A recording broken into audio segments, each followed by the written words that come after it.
La pauvreté ne commence pas par le manque d'argent, elle commence par ta façon de penser. Chaque décision que tu prends, chaque habitude que tu répètes sans questionner, construit la réalité dans laquelle tu vis. Ce n'est pas le gouvernement, ce n'est pas la chance, ce n'est pas ton origine. C'est ton état d'esprit qui fait la différence entre avancer ou rester coincé. Tant que tu continues à dépenser plus que tu ne gagnes, à penser petit, à repousser ce que tu sais être important et à vivre sans objectif clair, tu continues à renforcer un cycle qui ne fait que te plonger davantage. Ce n'est pas une punition du destin, c'est la conséquence directe de ce que tu choisis jour après jour. La pauvreté n'est pas un mystère, c'est le résultat de schémas mentaux qui te maintiennent piégé dans la pénurie. Cette vidéo n'est pas pour te mettre à l'aise, elle est là pour te confronter, pour que tu regardes en face les habitudes qui te sabotent et comprennes que bien qu'elles fassent partie de ta vie aujourd'hui, elles n'ont pas à définir ton avenir. Ici, nous ne parlerons pas de magie ni de formules faciles. Nous allons parler de la racine du problème, ton état d'esprit, tes comportements et tes excuses. Si tu restes jusqu'à la fin, tu découvriras les leçons pratiques qui peuvent secouer ta routine et changer ton chemin. Parce que la richesse ne concerne pas seulement les chiffres, elle concerne la discipline, la responsabilité et la vision. Et tant que tu continues à croire que la cause est à l'extérieur, tu continues à perdre l'opportunité de transformer la seule chose qui est vraiment sous ton contrôle, toi-même. 1. Dépenser plus que ce que tu gagnes. C'est comme porter un sac à dos rempli de pierres que tu décides toi-même d'y mettre. Au début, cela semble supportable, tu te convaincs même que tu peux supporter le poids. Mais avec le temps, chaque pas devient plus lent et douloureux jusqu'à ce que tu finisses épuisé. C'est ainsi que fonctionne l'habitude de dépenser plus que ce que tu gagnes. Un schéma silencieux qui érode ta liberté petit à petit. La gratification immédiate se déguise en récompense. Mais en réalité, c'est un piège qui te lie à des dettes, des intérêts et des préoccupations constantes. Le problème n'est pas combien d'argent arrive dans tes mains, mais comment tu le gères. Des personnes avec des salaires modestes parviennent à s'en sortir parce qu'elles contrôlent chaque mouvement, tandis que d'autres, avec des revenus élevés, vivent à la limite parce que leur discipline est nulle. Lorsque tu dépenses plus que ce que tu reçois, tu ne perds pas seulement de l'argent, tu perds le contrôle. Tu deviens l'esclave des banques, des cartes de crédit, des prêts et des engagements qui ne finissent jamais. Et le plus grave est que tu nourris une mentalité de pénurie. Tu vis avec le sentiment que rien n'est suffisant, bien que la réalité soit que c'est toi qui creuses le trou avec chaque dépense inutile. La sortie commence par un acte d'honnêteté brutale, reconnaître où va ton argent. Tu ne peux pas corriger ce que tu ne mesures pas, c'est pourquoi il est vital de noter chaque dépense, aussi minime soit-elle. Ensuite, établis un budget clair et, plus important encore, respecte-le avec une discipline de fer. Oui, tu vas devoir dire non à des choses qui semblent tentantes, mais chaque renoncement conscient se traduit par une tranquillité future. Apprends à différencier entre les désirs et les besoins. Souvent, tu achètes pour combler des vides émotionnels, pour faire semblant ou pour ressentir une satisfaction momentanée qui s'évapore en quelques secondes. Demande-toi avant de dépenser, est-ce que cela change ma vie ou est-ce que cela me donne juste une illusion passagère? Si la réponse est la seconde, tu sais quoi faire. De plus, commence à construire un fonds d'urgence, même avec de petites quantités. Il ne s'agit pas d'accumuler de grosses sommes d'un coup, mais de te prouver que tu es capable de prendre le contrôle. Rompre avec cette habitude demande du caractère. Cela exige de cesser de vivre pour impressionner les autres et de commencer à travailler sur ta véritable stabilité. Cela exige de renoncer au plaisir immédiat pour construire la liberté à long terme. Si tu ne fermes pas le trou par lequel s'échappe ton argent, peu importe combien tu gagnes, tu vivras toujours vide. Mais si tu te confrontes à toi-même avec fermeté et choisis de mieux gérer, tu découvriras que la véritable richesse ne commence pas par gagner plus, mais par dépenser moins et décider consciemment où placer chaque centime. C'est la base de toute croissance. 2. Penser petit. C'est comme vivre dans une cage avec la porte ouverte. Il n'y a pas de barreau qui t'arrête vraiment, mais tu te convaincs que tu ne peux pas sortir, que l'espace restreint dans lequel tu te trouves est tout ce que tu mérites. Penser petit, c'est ça. Croire que ce que tu as est le maximum que tu peux aspirer et que les grands rêves sont réservés aux autres. Cette mentalité ne te limite pas seulement, elle conditionne aussi chaque action que tu prends. Parce que ta vie se déplacera toujours dans le cadre que ton esprit décide de dessiner. Le problème avec la pensée petite est qu'elle devient un cycle sans fin. Tu crois que tu ne peux pas accomplir plus, alors tu n'agis pas avec ambition.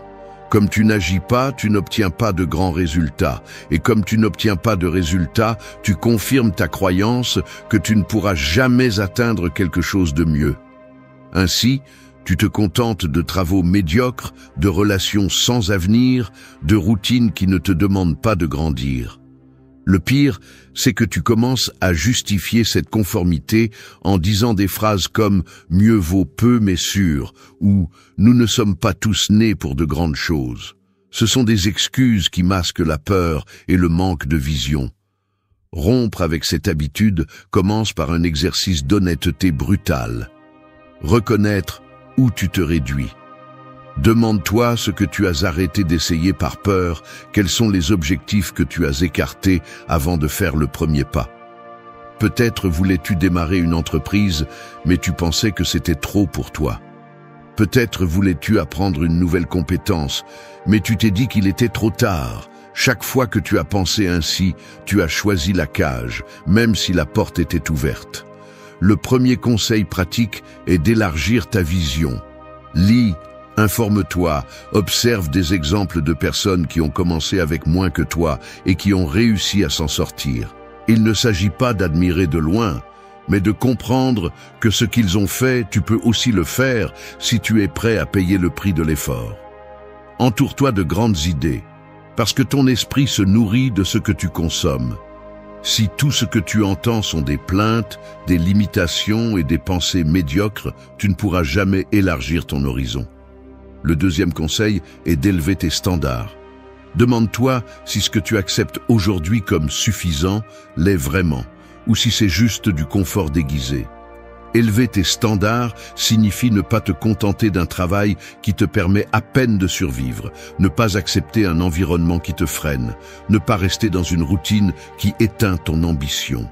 Lorsque tes standards augmentent, tes actions changent, et lorsque tes actions changent, tes résultats s'améliorent inévitablement.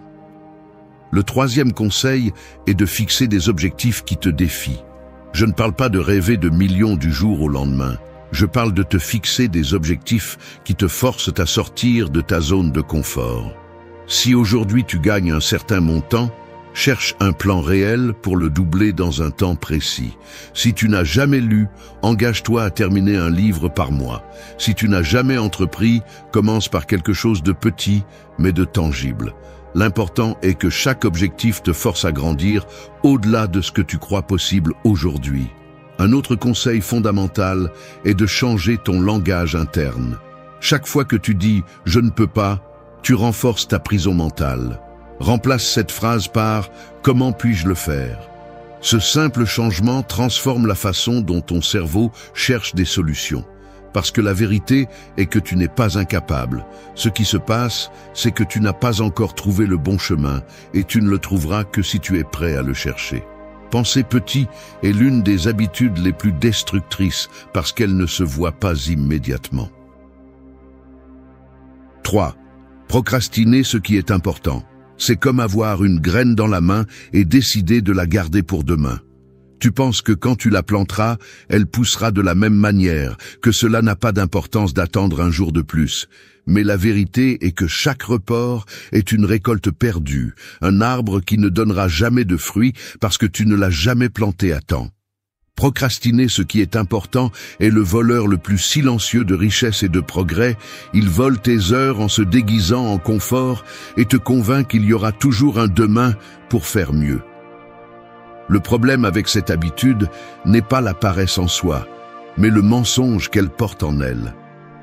Elle te fait te sentir occupé avec des choses sans importance pendant que l'essentiel reste en suspens.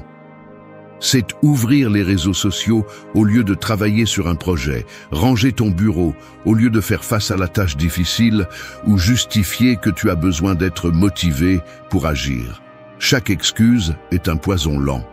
Et le plus grave est qu'avec le temps, ton esprit commence à croire que remettre à plus tard est normal, que la vie peut toujours attendre, jusqu'à ce qu'un jour tu découvres que les années ont passé et que rien n'a changé parce que c'était toujours demain et jamais aujourd'hui. Pour arrêter de procrastiner, la première chose à faire est d'accepter que la motivation n'est pas fiable.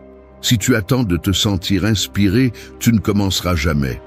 La discipline doit remplacer l'émotion, car ce qui construit vraiment les résultats est la constance, pas l'envie momentanée.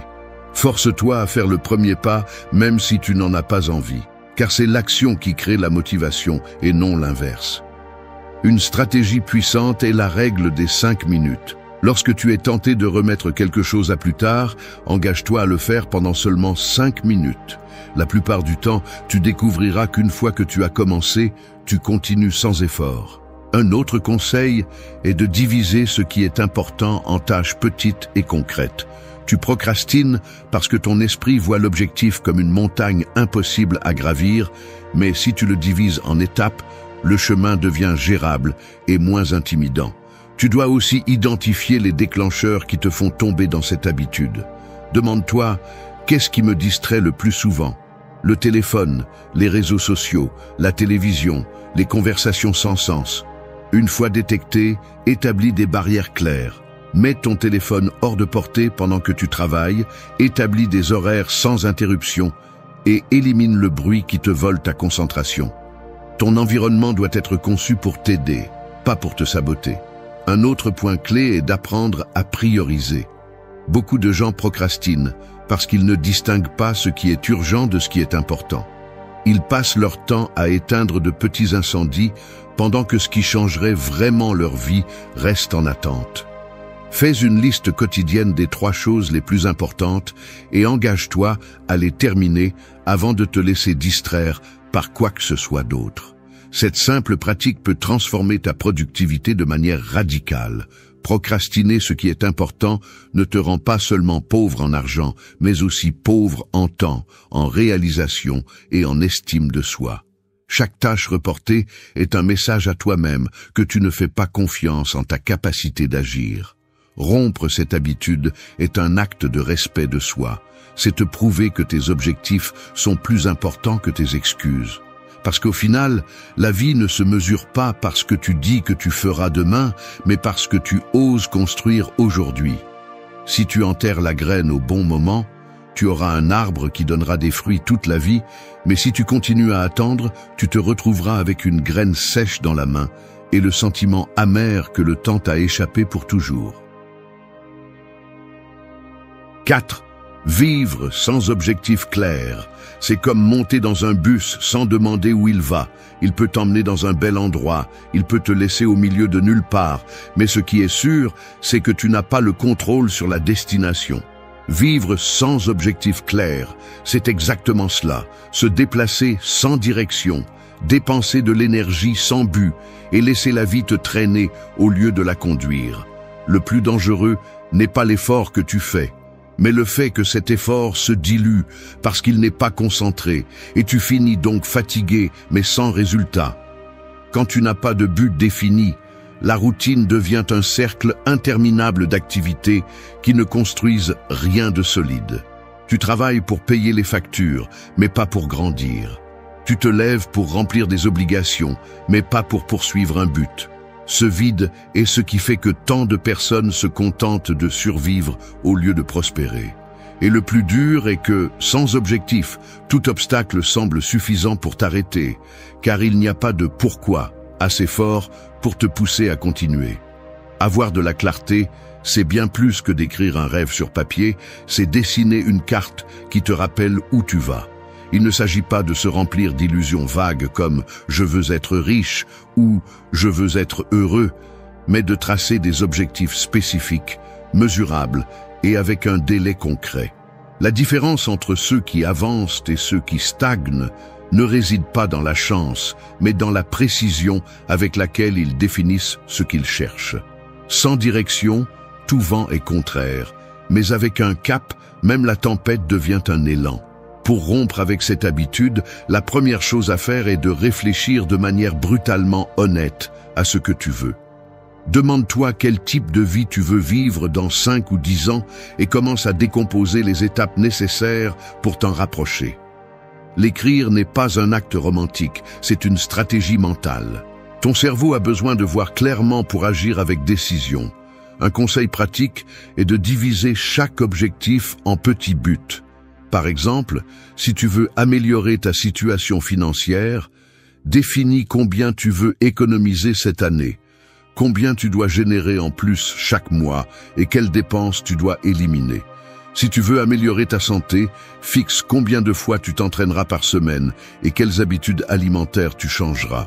Ne le laisse pas en phrases vides, traduis-le en actions concrètes qui peuvent être mesurées. Un autre conseil est de revoir tes objectifs de manière constante. Il ne suffit pas de les définir une fois et de les oublier. Chaque semaine, consacre du temps à évaluer si tes actions sont alignées avec ce que tu veux. Cette pratique te maintient concentré et t'oblige à corriger le cap quand tu t'écartes. De plus, tu dois apprendre à dire non. Quand tu n'as pas d'objectif clair, toute invitation, distraction ou proposition semble valide. Mais quand tu sais où tu vas, il est plus facile de rejeter ce qui n'ajoute pas. La clarté donne de la force, et cette force se traduit par la discipline.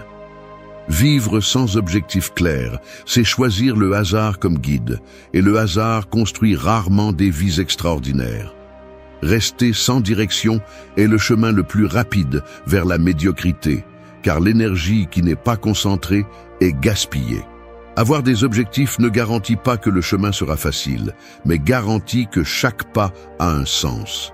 Et dans une vie où le temps est la ressource la plus précieuse, tu ne peux pas te permettre de marcher sans direction. Celui qui définit son destin prend le volant, et celui qui ne le fait pas sera toujours passager du voyage des autres. 5. Attendre la motivation pour agir. C'est comme être devant une porte fermée en attendant que le vent l'ouvre pour toi. Tu restes immobile, regardant, imaginant ce que serait de passer de l'autre côté, mais tu ne tournes jamais la poignée parce que tu attends le signal parfait, le moment idéal, cette étincelle de motivation qui semble ne jamais arriver.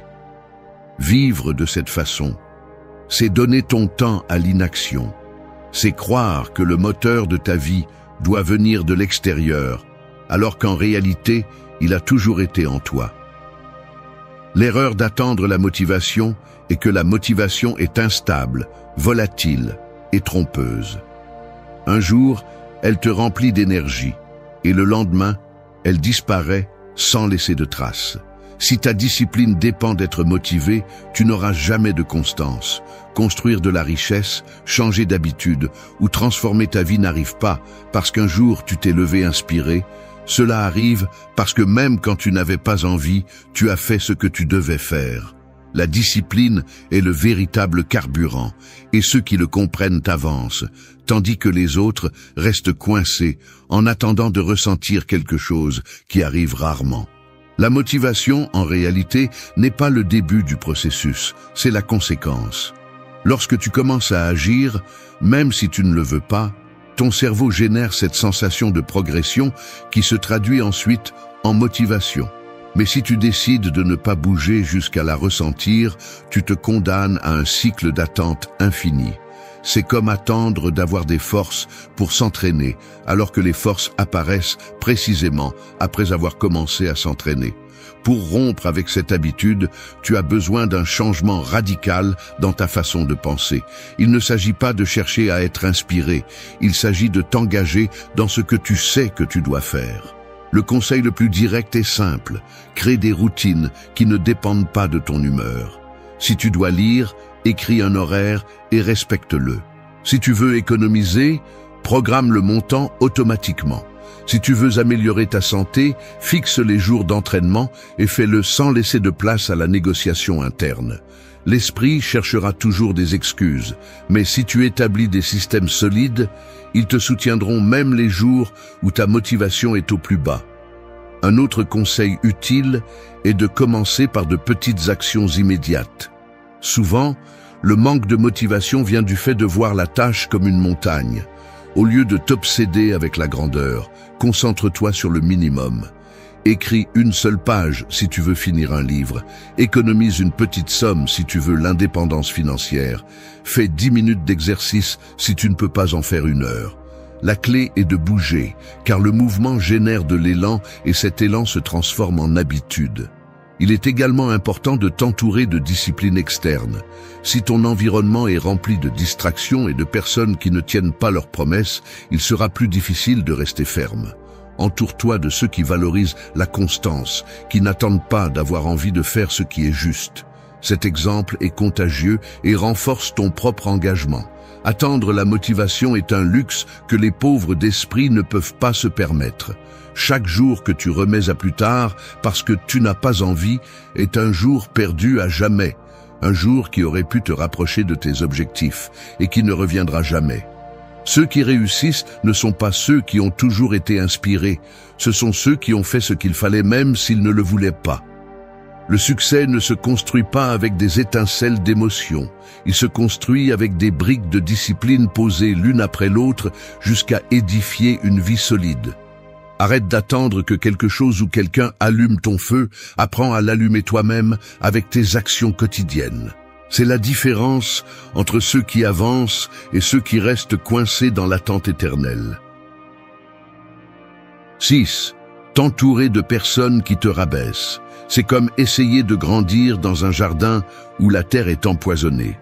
Peu importe combien de soleil tu reçois ou combien d'eau on te verse, les racines ne peuvent pas s'étendre parce que tout ce qu'elles absorbent est contaminé. C'est ainsi que fonctionne ton environnement. Si tu t'entoures de personnes qui te limitent, qui critiquent chaque idée, qui se moquent de tes rêves et qui jouissent de ta médiocrité, parce que cela les fait se sentir à l'aise, tu finiras par te faner même si tu as en toi le potentiel pour fleurir. La grande erreur de beaucoup est de sous-estimer le pouvoir de l'environnement. Ils pensent que la mentalité se soutient toute seule, mais la réalité est que les pensées sont constamment modelées par les conversations, par les attitudes et par l'énergie de ceux qui t'entourent. Si tu es dans un cercle où il est normal de dépenser sans réfléchir, de procrastiner, de se plaindre du gouvernement ou de blâmer la chance, tôt ou tard, ce schéma devient le tien. Parce que personne ne peut aspirer à la grandeur s'il vit entouré de gens qui célèbrent la petitesse. Rompre cette habitude nécessite du courage, car cela signifie regarder en face les personnes avec qui tu passes le plus de temps et te demander si elles ajoutent ou soustraient réellement à ta vie. Il ne s'agit pas de haïr ou de mépriser qui que ce soit, il s'agit de reconnaître qu'il y a des environnements qui drainent ta force et d'autres qui la multiplient. Le premier conseil pratique est d'observer attentivement quelles conversations prédominent dans ton cercle. Si la plupart d'entre elles sont des critiques, des ragots ou des plaintes constantes, tu empoisonnes ton esprit chaque jour. Le deuxième conseil est de commencer à filtrer le temps que tu donnes.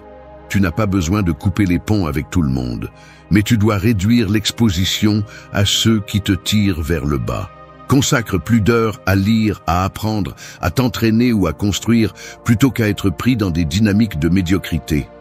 Le temps est limité, et chaque minute que tu offres à quelqu'un qui te rabaisse est une minute que tu perds pour grandir. Le troisième conseil est de chercher intentionnellement de meilleurs cercles. Entoure-toi de ceux qui sont déjà sur le chemin que tu veux emprunter, de ceux qui pensent grand, de ceux qui ne se contentent pas de survivre et cherchent à construire. Cela peut se faire à travers des communautés, des mentors, des livres ou même des contenus qui nourrissent ton esprit de manière différente. L'important est que ton environnement devienne de l'essence, pas du poison. Un autre aspect crucial est d'apprendre à poser des limites claires. Souvent, les personnes qui te freinent sont des membres de ta famille ou des amis de longue date, et il est difficile de les éloigner complètement. Mais tu peux limiter l'impact qu'ils ont sur toi. Tu n'as pas à écouter chaque critique, tu n'as pas à justifier chaque décision, tu n'as pas à laisser leurs insécurités devenir des chaînes pour toi. Les limites ne sont pas de l'égoïsme, elles sont une protection de ton énergie et de ta vision. T'entourer de personnes qui te rabaissent est l'une des habitudes les plus dangereuses parce qu'elle agit en silence. Tu ne ressens pas le dommage immédiatement, mais peu à peu, elle façonne ta façon de penser jusqu'à ce qu'un jour, tu découvres que tu as cessé de rêver, d'essayer et de croire en toi-même. Et tout cela parce que tu as vécu entouré de ceux qui n'ont jamais osé grandir. L'antidote est simple mais dur. Choisir mieux avec qui tu partages ton temps, même si cela fait mal, même si cela signifie marcher un moment en solitude. Parce qu'il vaut mieux avancer seul que de vivre piégé entre des voix qui célèbrent ton immobilisme. Lorsque tu choisis un environnement qui te stimule, tu découvres que grandir est inévitable parce que tes racines trouvent enfin un sol fertile pour s'étendre. 7. Croire que l'apprentissage est déjà terminé. C'est comme fermer un livre au milieu de l'histoire et se convaincre que vous savez déjà tout. Vous manquez les pages les plus précieuses, les leçons qui pourraient changer le cours du protagoniste. Et le pire, c'est que vous ne le remarquez même pas parce que vous pensez que vous n'avez pas besoin de lire davantage. C'est ainsi que fonctionne la mentalité de ceux qui pensent avoir déjà suffisamment appris. Ils se contentent de ce qu'ils savent et transforment ce confort en une prison invisible qui arrête toute possibilité de croissance. Le monde change tous les jours, la technologie avance, les marchés se transforment, les opportunités bougent. Pourtant, beaucoup restent coincés dans ce qu'ils ont appris il y a des années, comme si cette connaissance était suffisante pour faire face aux défis du présent. Cette arrogance déguisée en sécurité est un ennemi silencieux. Il vous convainc que vous n'avez plus besoin de lire, de vous former, d'écouter ou de vous mettre à jour, et tout ce qu'il fait, c'est vous condamner à devenir obsolète. Ce qui était valable hier peut être mort aujourd'hui, et celui qui ne le comprend pas est laissé hors du jeu. Rompre cette habitude nécessite de l'humilité. Acceptez que vous ne savez jamais tout, qu'il y aura toujours quelqu'un qui peut vous apprendre quelque chose, et que l'ignorance commence au moment où vous décidez d'arrêter d'apprendre. Le premier conseil pratique est de revenir à l'habitude de la lecture. Il ne s'agit pas de lire par mode, mais de choisir des livres qui élargissent votre vision, qui vous défient, qui vous dérangent, parce qu'ils secouent ce que vous croyez vrai. Un livre peut vous épargner des années d'erreurs si vous avez l'humilité de l'ouvrir. Le deuxième conseil est de vous entourer de personnes qui en savent plus que vous dans certains domaines. Écoutez, posez des questions, absorbez ce qu'ils ont déjà parcouru. Ne le voyez pas comme une compétition, mais comme des raccourcis d'apprentissage. Rester dans des cercles où vous êtes toujours le plus intelligent ne nourrit que votre ego, mais pas votre croissance. Vous avez besoin de gens qui vous poussent à vous sentir mal à l'aise parce qu'ils vous obligent à monter de niveau. Le troisième conseil est d'apprendre de l'expérience, pas seulement de la théorie. La vie vous donne des leçons à chaque erreur, à chaque échec, à chaque coup. Celui qui croit que l'apprentissage est déjà terminé ignore ces signaux et répète les mêmes chutes encore et encore. Changez votre mentalité et demandez-vous: qu'est-ce que cela m'apprend? Qu'est-ce que je peux améliorer pour ne pas le répéter? Cette question transforme tout faux pas en une leçon qui vous rend plus fort. Un autre point clé est d'investir dans l'éducation continue, que ce soit des cours, des ateliers ou de nouvelles compétences. N'attendez pas que le besoin vous oblige à apprendre, car lorsque ce moment arrivera, il sera trop tard. Prenez de l'avance. Formez-vous sur ce qui vient, sur ce qui peut vous ouvrir des portes à l'avenir. Cette préparation est la différence entre s'adapter au changement ou être balayé par lui. Croire que l'apprentissage est déjà terminé est une forme d'abandon. C'est accepter que votre vie ne peut pas être meilleure que ce qu'elle est maintenant, que votre esprit ne peut pas s'élargir davantage, que votre capacité est épuisée. Et c'est un mensonge. Tant que vous êtes en vie, Vous pouvez apprendre, vous pouvez vous réinventer, vous pouvez acquérir de nouvelles armes pour lutter contre la pauvreté et construire la prospérité. La véritable richesse n'est pas dans ce que vous savez déjà, mais dans ce que vous êtes encore prêt à apprendre. Celui qui continue à apprendre avance toujours. Celui qui se croit maître éternel reste coincé dans sa propre ignorance. 8. Blâmer les autres pour ta vie. C'est comme donner les clés de ta maison à n'importe qui dans la rue et ensuite te plaindre de ne pas avoir le contrôle de ce qui se passe à l'intérieur. Quand tu blâmes les autres pour tes problèmes, pour ton manque de résultats ou pour la vie que tu mènes, ce que tu fais en réalité, c'est renoncer à ton pouvoir.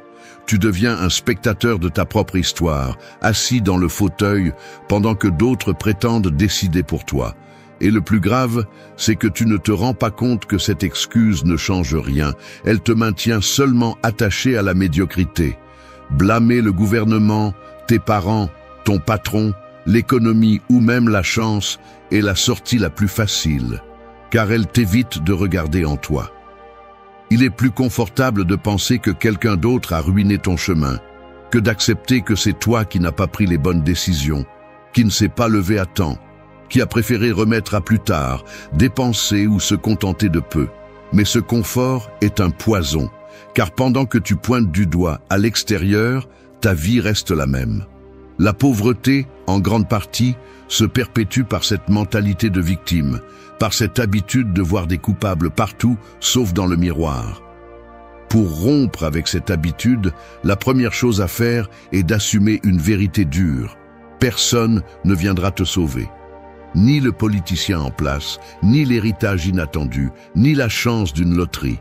Le seul capable de changer ta vie, c'est toi, avec ce que tu penses, avec ce que tu décides et avec ce que tu fais chaque jour. Le premier conseil est d'arrêter d'utiliser des phrases comme « je ne peux pas à cause de » ou « c'est que moi, on ne m'a jamais donné ». Chaque fois que tu parles ainsi, tu t'enchaînes un peu plus.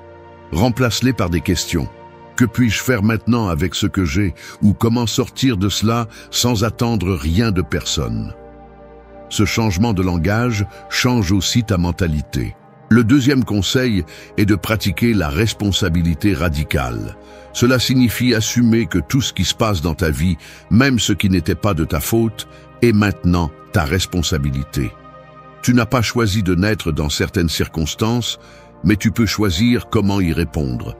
Tu n'as pas demandé certains problèmes, mais tu peux décider comment les affronter. Cette mentalité te donne du pouvoir, car tu n'attends plus que les autres résolvent ce que toi seul peux construire. Le troisième conseil est d'arrêter de te comparer à ceux qui ont eu des avantages et de commencer à construire avec ce que tu as. Te comparer ne fait qu'alimenter la frustration et te vole de l'énergie que tu pourrais investir pour avancer. Fais une liste des ressources réelles que tu as à ta disposition et commence à les mobiliser. Peut-être que ce n'est pas grand-chose, mais l'important n'est pas où tu commences, mais que tu décides de commencer. Il est également vital de t'entourer d'exemples de responsabilité, des personnes qui ne se plaignent pas, qui ne perdent pas de temps à blâmer, mais qui agissent. Cette attitude est contagieuse et renforce ta détermination. Si dans ton entourage tout est plainte, change de cercle, car sinon tu tomberas dans la même spirale de victimisation. Blâmer les autres est une habitude qui détruit de l'intérieur, car elle te vole la force de décider. C'est donner les clés de ton destin à d'autres et accepter une vie d'impuissance. Le rompre est dur, car cela signifie te confronter à toi-même et accepter que si ta vie ne change pas, c'est parce que tu ne fais pas ce qu'il faut. Mais c'est aussi libérateur, car quand tu prends le contrôle, tu comprends que rien ni personne ne peut t'arrêter. La vraie richesse commence quand tu arrêtes de pointer du doigt à l'extérieur et assumes que ta vie dépend seulement de toi. Merci d'être resté jusqu'à la fin de la vidéo. Si vous avez tout vu, commentez « Je suis stoïcien » comme notre signe secret, indiquant que vous êtes un véritable apprenant du stoïcisme. N'oubliez pas de vous abonner et de liker la vidéo si elle vous a plu. Rendez-vous dans la prochaine vidéo et rappelez-vous, continuez à cultiver votre esprit stoïque.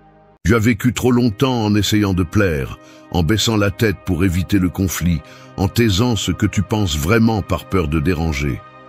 Cette attitude t'a volé quelque chose de plus précieux que n'importe quoi, ta dignité. Et tu le sais, parce que dans le silence de la nuit, quand personne ne te voit, tu sens que quelque chose en toi crie pour récupérer ce que tu as perdu.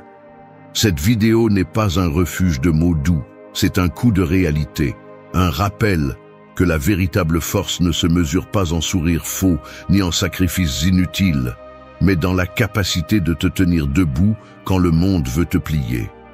Le stoïcisme l'enseigne avec une brutalité claire. La liberté commence à l'intérieur. Tu ne peux pas respecter le monde si tu n'apprends pas à te respecter d'abord. Tu ne peux pas construire des relations saines si tu continues à vivre dans la dépendance et la justification. Récupérer la dignité, c'est regarder ta douleur en face, arrêter de supplier pour l'approbation et oser être cohérent, même si ça fait mal, même si ça dérange, même si ça te laisse seul pour un moment. Cette vidéo est un appel agressif et nécessaire. Arrête de céder là où tu ne devrais pas. Arrête de donner des explications que personne ne mérite. Arrête de cacher ta voix par peur de perdre l'acceptation des autres. Parce que la seule chose que tu perds dans ce processus, c'est toi-même. Reste jusqu'à la fin parce que ce que tu vas entendre ne sont pas des conseils doux, ce sont des leçons stoïciennes qui, si tu oses les pratiquer, changeront la façon dont tu marches, parles et te tiens dans la vie. Ici commence le retour à ta véritable force, la dignité. 1. Lâche le besoin d'approbation. C'est comme se regarder dans un miroir embué et chercher ton visage sans pouvoir le distinguer clairement. La figure est là, mais recouverte par le brouillard de l'approbation d'autrui. Quand tu vis en cherchant que tout le monde t'accepte, ce qui se passe, c'est que le reflet cesse d'être le tien. Il devient une mosaïque d'attentes, d'opinions et de jugements d'autres qui ont peu ou rien à voir avec ce que tu es réellement. C'est le piège le plus subtil, le besoin d'approbation. Une prison invisible qui n'a pas de barreaux, mais qui enferme des millions de personnes dans une vie qu'ils n'ont pas choisie. Et c'est là que tu dois ouvrir les yeux, une fois pour toutes, parce que tant que tu vivras pour plaire, tu nieras ta propre dignité. Le problème de chercher l'approbation, c'est que ce n'est jamais suffisant. Il y aura toujours quelqu'un qui n'aime pas ce que tu dis, ce que tu fais ou ce que tu penses. Et quand tu fais de leur acceptation ta nourriture, tu deviens un mendiant émotionnel, tendant la main dans l'espoir de recevoir quelques miettes de validation. Est-ce vraiment ce que tu mérites? La réponse est non. Le stoïcisme enseigne que la vraie liberté commence lorsque ta valeur ne dépend plus du regard d'autrui, lorsque ta boussole se concentre sur ce qui est sous ton contrôle, tes actes, tes principes, ta cohérence. Pour lâcher ce besoin, la première chose est d'identifier quand tu le cherches. Demande-toi honnêtement, est-ce que ce que je suis sur le point de faire, je le fais parce que je pense que c'est juste ou parce que j'espère des applaudissements? Si la réponse pointe vers la seconde, tu sais que tu es en train de donner ton pouvoir. La deuxième étape est de t'habituer à l'inconfort du rejet. Tu ne peux pas prétendre être libre si la peur de déplaire te paralyse. Et c'est précisément dans ce frottement inconfortable que ton caractère se forge. Commence par le simple, exprime-toi dans les conversations quotidiennes sans adoucir tes mots par peur de déranger. Apprends à maintenir ta position même si quelqu'un fronce les sourcils, parce que la cohérence pèse plus qu'un acquiescement vide. Un autre conseil pratique est de former ton esprit à la gratitude silencieuse envers toi-même. Fais une liste mentale de ce que tu as bien fait dans la journée sans attendre que les autres le reconnaissent. Célèbre tes propres progrès même si personne ne les remarque.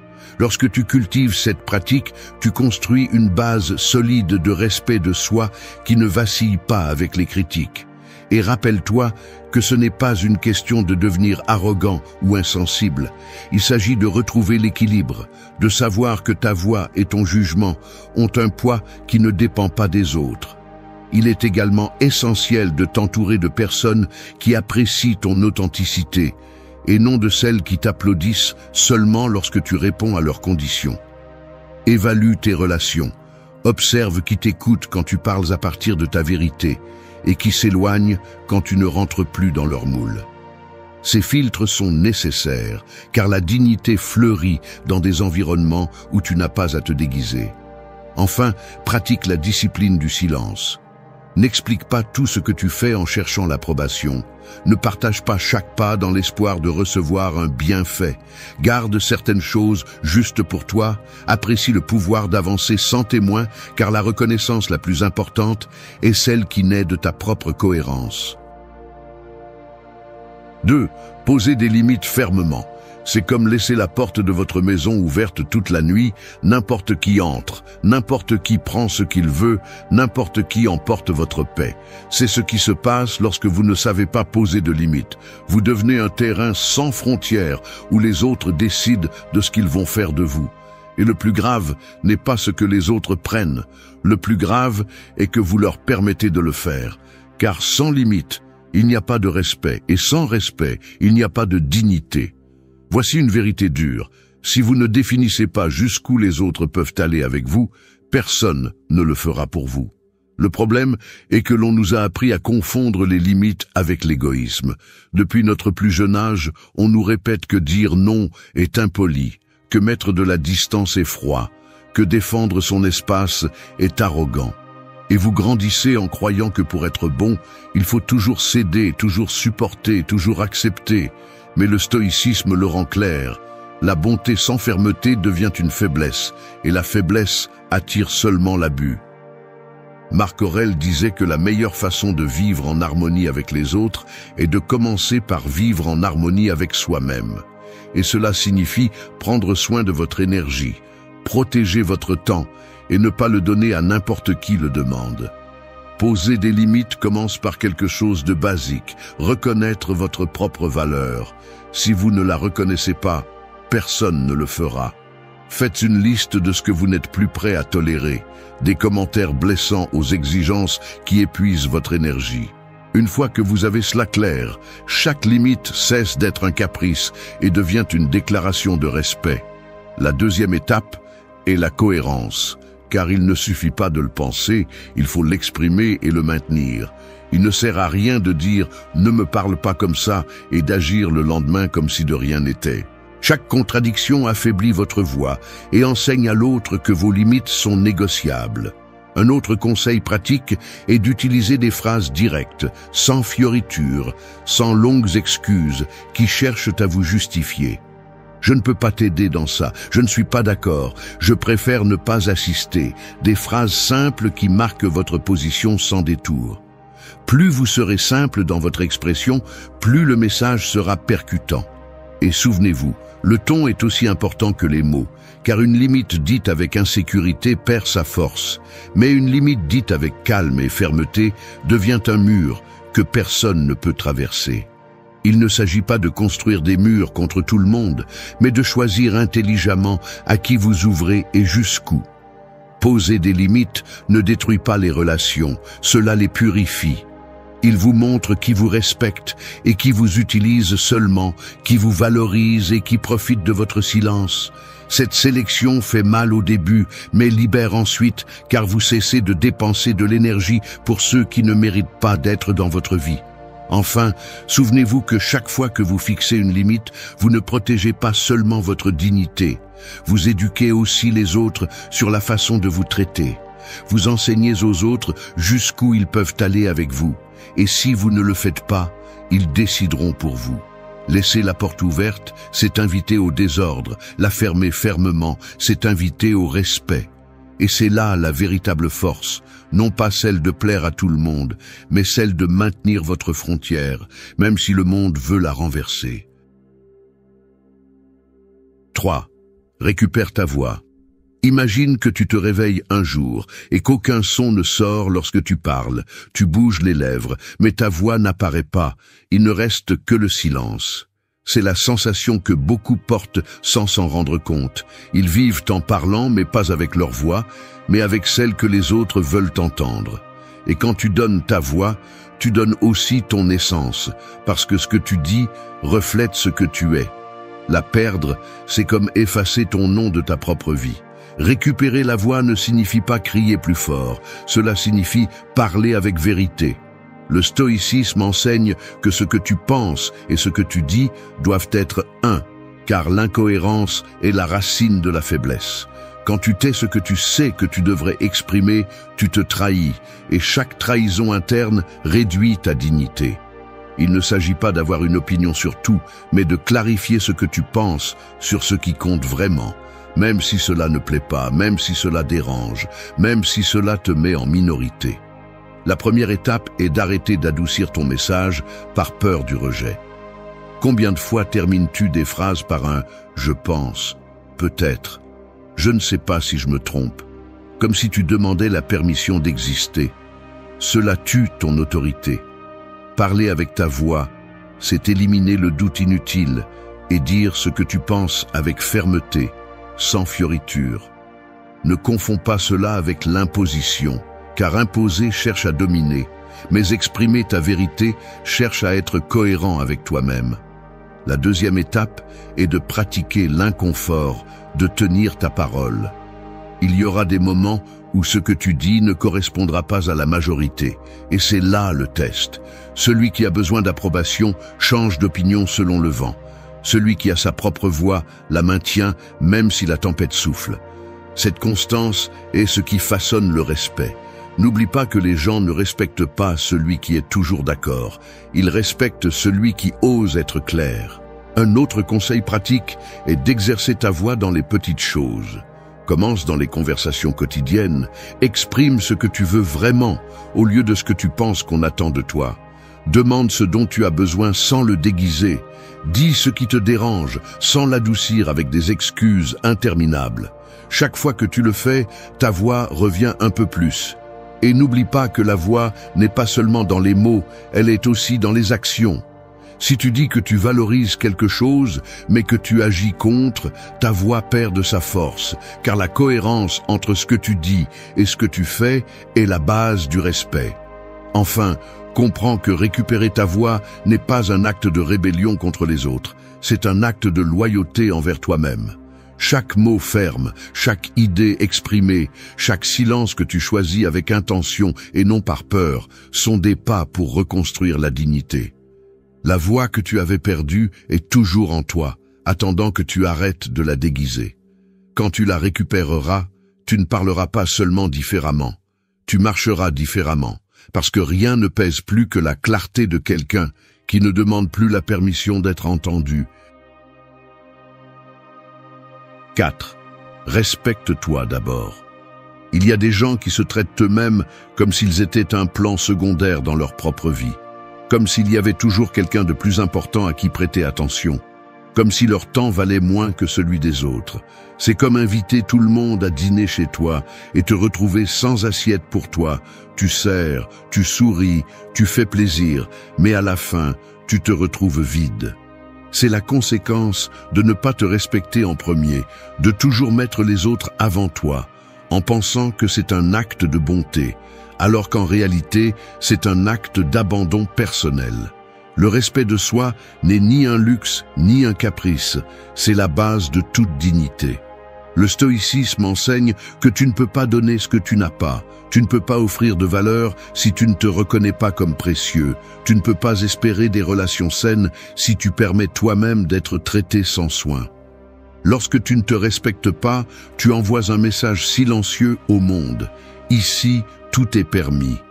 Et crois-moi, le monde n'hésite pas à profiter de cette permission.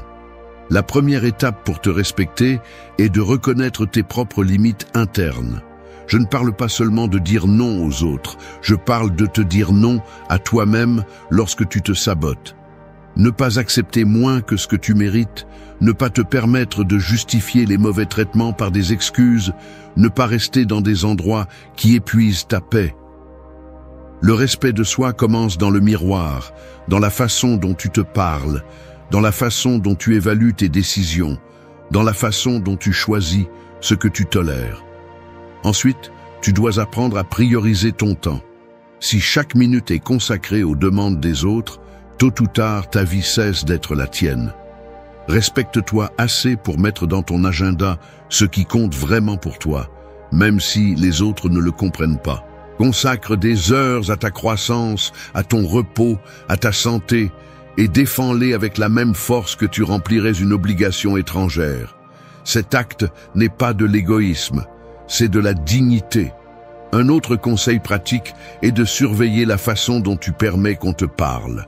Si quelqu'un te traite avec mépris et que tu l'acceptes, si quelqu'un minimise tes réalisations et que tu souris comme si de rien n'était, tu montres clairement que tu n'as pas besoin de respect. Change cette dynamique avec fermeté, arrête les commentaires blessants, exprime ton inconfort, montre que tu sais combien tu vaux. Le silence prolongé face au manque de respect ne fait que perpétuer l'abus. Enfin, comprends que te respecter ne signifie pas t'éloigner du monde, cela signifie y entrer avec plus de force.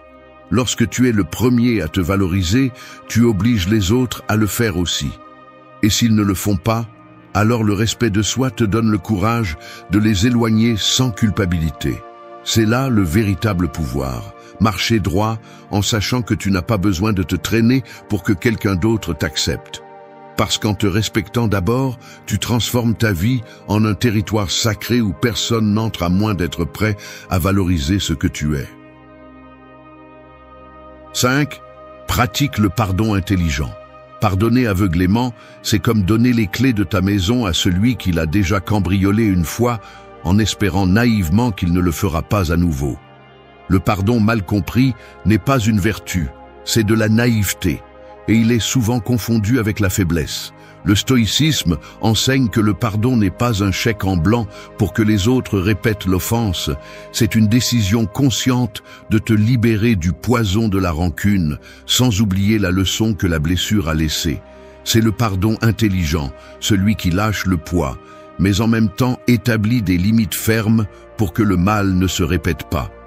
Quand tu ne pardonnes pas, le ressentiment devient un hôte qui consomme ton énergie, occupe ton esprit et te vole la paix. Mais quand tu pardonnes sans discernement, tu deviens complice de l'abus, car l'autre apprend que ses actes n'ont pas de conséquences.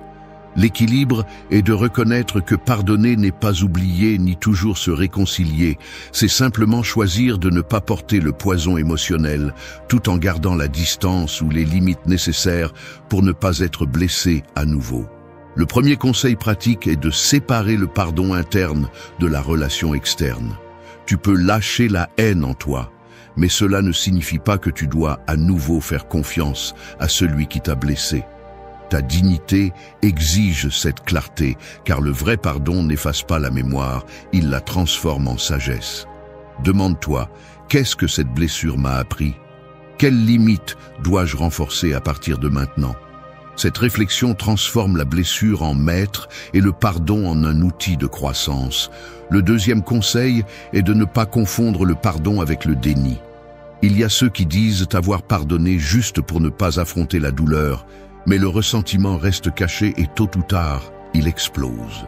Pratiquer le pardon intelligent exige de regarder en face ce qui s'est passé, de reconnaître la blessure, d'accepter la douleur et ensuite de la lâcher. Tu ne peux pas libérer ce que tu nies. En acceptant, ta décision de pardonner cesse d'être une excuse et devient un acte conscient de liberté. Un autre point clé est d'apprendre à te pardonner à toi-même. Souvent, tu portes plus le poids de la culpabilité de tes erreurs que les blessures que d'autres t'ont infligées. Le stoïcisme rappelle que l'erreur fait partie de la condition humaine, l'important n'est pas de sombrer dans la culpabilité, mais de corriger le cap et d'agir mieux la prochaine fois. Te pardonner ne signifie pas te justifier.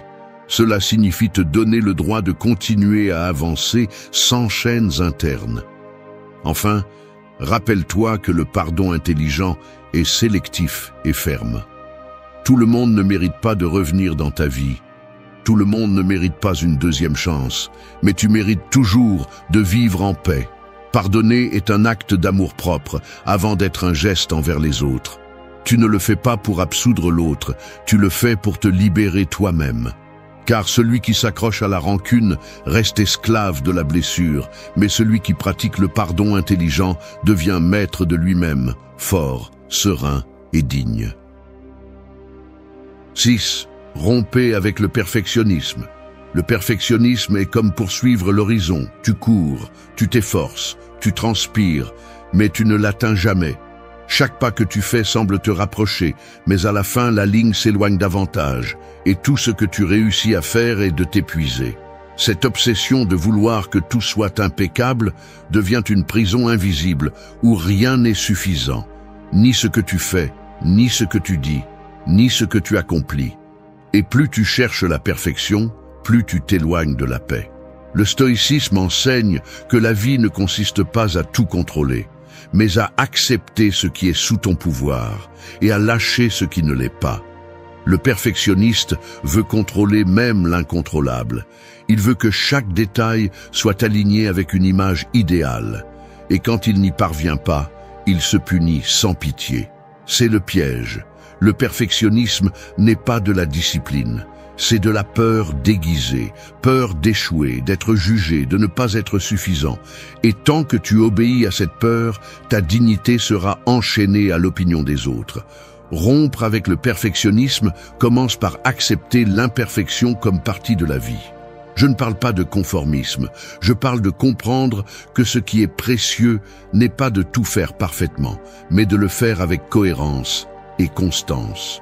Une erreur ne définit pas ta valeur, un échec n'efface pas ton effort. La question que tu dois te poser n'est pas si tu l'as fait parfaitement, mais si tu as donné le meilleur de toi-même à ce moment-là, avec les outils que tu avais. Un conseil pratique est de changer ton focus du résultat au processus. Au lieu de t'obséder à ce que tout soit impeccable, concentre-toi sur le plaisir de progresser, sur la reconnaissance des pas que tu fais. Le perfectionniste voit la tâche sur la feuille et oublie tout ce qui est écrit. Tu dois entraîner ton esprit à regarder l'ensemble, pas seulement l'échec. Cette vision plus large est celle qui te rend la sérénité. Il est également essentiel d'apprendre à t'exposer sans peur. Publie, partage, parle, même si tu sens que ce n'est pas parfait. Cette pratique brise la dépendance du jugement externe, car tu apprends que la vie continue, que les autres analysent rarement avec autant de sévérité que toi-même. Et même si quelqu'un critique, ta force réside dans le fait de ne pas t'arrêter. Enfin, rappelle-toi que la perfection est une illusion créée par la comparaison. Il y aura toujours quelqu'un de plus habile, de plus rapide ou de plus expérimenté, et si tu cherches à rivaliser avec cette image, tu seras condamné à la frustration éternelle. Le stoïcien comprend que sa seule véritable compétition est avec lui-même, et qu'avancer un pas de plus aujourd'hui qu'hier est déjà une victoire. Rompre avec le perfectionnisme, c'est choisir la liberté sur l'obsession, la dignité sur la culpabilité, la vie réelle sur l'illusion de l'idéal. Parce que ta valeur ne réside pas dans l'impeccable, elle réside dans l'authentique et le fascinant. 7. Apprends à dire non. Dire oui à tout est comme essayer de remplir un verre cassé. Peu importe combien tu verses, il se vide toujours. Quand tu vis pour plaire, tu t'épuises dans des silences gênants, dans des faveurs que tu ne veux pas faire, dans des promesses que tu n'aurais jamais dû accepter. À la fin, tu ne perds pas seulement du temps et de l'énergie, tu perds du respect, car celui qui ne sait jamais dire non finit par être vu comme quelqu'un de facile à manipuler. C'est la dure réalité. Celui qui ne se positionne jamais devient un pion sur l'échiquier des autres. Le stoïcisme rappelle que chaque décision a un coût et que ton temps est la chose la plus précieuse que tu possèdes. Dire oui sans réfléchir, c'est donner ta vie en morceaux et aucun homme ou femme digne ne peut vivre en cédant constamment. Dire non n'est pas de l'arrogance, c'est de l'autocontrôle. C'est reconnaître que tu ne peux pas tout faire et que ta paix vaut plus que l'approbation de quelqu'un. Marc Aurèle le disait clairement, « Élimine ce qui n'est pas essentiel. » Et peu de choses épuisent autant que de porter des engagements que tu n'aurais jamais dû accepter. Le premier conseil pratique est de comprendre que ton non a plus de poids que 1000 oui faux. Quand tu dis oui sans le vouloir, ta parole perd de la valeur, et peu à peu, tu deviens quelqu'un qui n'inspire plus confiance. En revanche, un non ferme, dit avec respect mais avec conviction, renforce ta voix. Commence par pratiquer sur des petites choses, refuse un engagement qui ne t'apporte rien, évite de donner des excuses inutiles et observe comment ton énergie commence à se libérer. Une autre étape clé est d'éliminer la culpabilité qui vient après le non. On t'a appris que refuser, c'est blesser, mais en réalité, c'est un acte d'honnêteté. Dire non est plus juste qu'accepter à contre-cœur et ensuite échouer. Celui qui se respecte lui-même n'a pas peur de déranger avec la vérité, parce qu'il sait que sa dignité ne peut pas être basée sur le fait de toujours plaire. Un conseil supplémentaire est d'apprendre à utiliser des phrases courtes et fermes. Tu n'as pas besoin de justifier chaque refus par un long discours, car justifier trop transmet de l'insécurité. Je ne peux pas, je ne veux pas, ce n'est pas pour moi. Ces mots simples sont des murs lorsqu'ils sont dits clairement. Le silence après ce non fait aussi partie de la force. Ne te précipite pas à l'adoucir pour que l'autre ne se sente pas mal, car en le faisant, tu redeviens prisonnier. Enfin, rappelle-toi que chaque non que tu donnes est un oui à toi-même. Quand tu décides de ne pas assister à un endroit qui te vide, tu dis oui à ton repos. Quand tu refuses une faveur que tu ne veux pas, tu dis oui à ton énergie. Quand tu fermes la porte à quelqu'un qui abuse de ton temps, tu dis oui à ta dignité. C'est la leçon que tu ne peux pas oublier. Ta vie ne peut pas être définie par les oui que tu donnes aux autres, mais par les non fermes qui te rendent la liberté d'être cohérent avec ce que tu es. 8. Arrête de te justifier. Vivre en te justifiant, c'est comme marcher avec une pancarte autour du cou qui dit « Désolé d'exister ». Chaque mot, chaque action, chaque décision est accompagnée d'une explication inutile, comme si ton droit d'être toi-même devait être approuvé par quelqu'un d'autre. C'est un épuisement constant, une fuite invisible d'énergie qui te force à prouver tout le temps que ce que tu fais a du sens. Et le pire, c'est que plus tu expliques, moins ta voix est respectée parce que l'excès de justification est interprété comme de l'insécurité. Le stoïcisme enseigne que l'homme sage agit à partir de la cohérence interne, pas du besoin de convaincre le monde.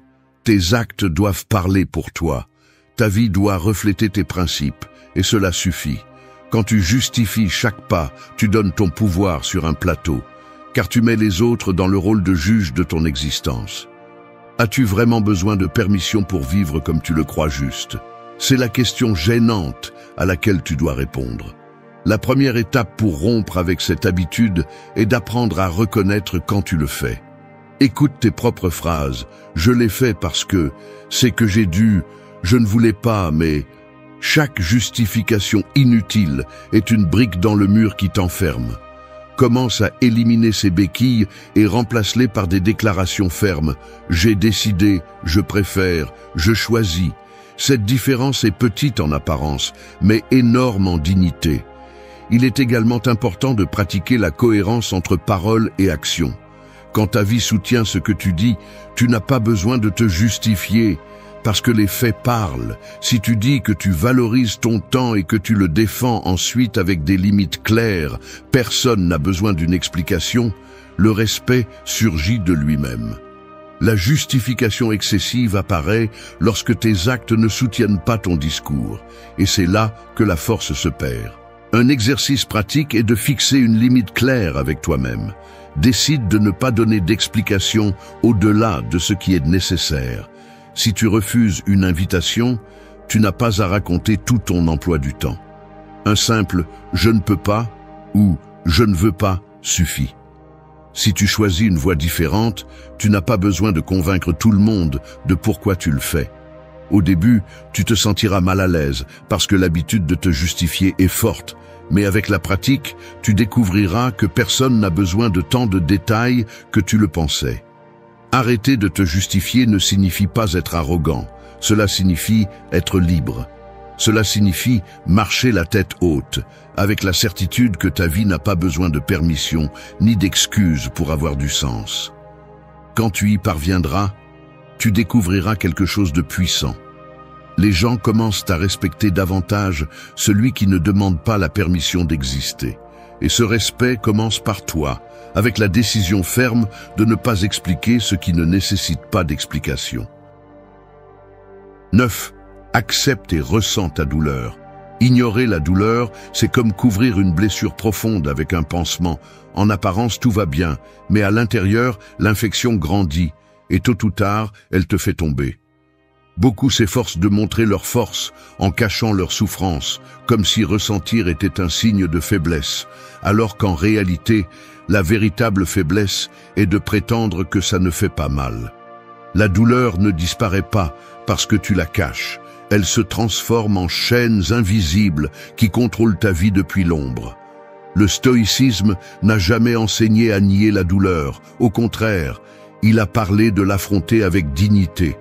Sénèque disait qu'aucune émotion n'est dangereuse si elle est confrontée avec raison.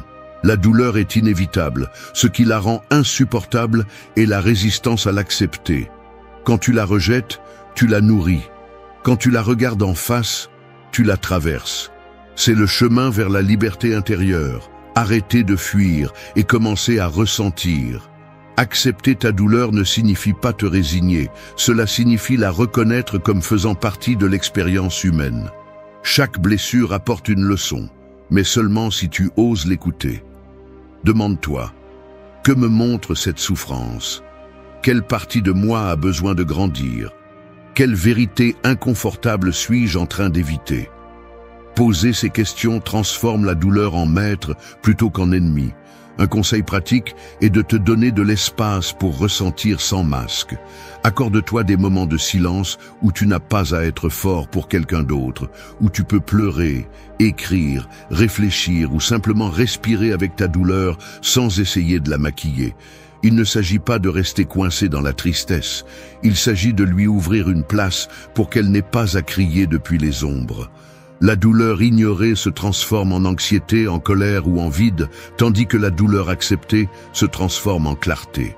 Il est également essentiel de ne pas transformer la douleur en identité.